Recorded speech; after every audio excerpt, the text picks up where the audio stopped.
শপথের মালা গলে পড়লাম, বিশ্বাস নিয়ে হাত ধরলাম।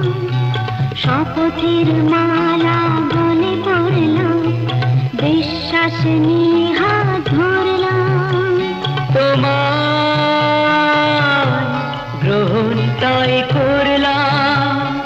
আচ্ছা, সত্যি? তাই নাকি? জেনে নিও তুমি তোমারই মনের কাছে, জানো নাকি তুমি কোথায় আমার নামটি লেখা আছে।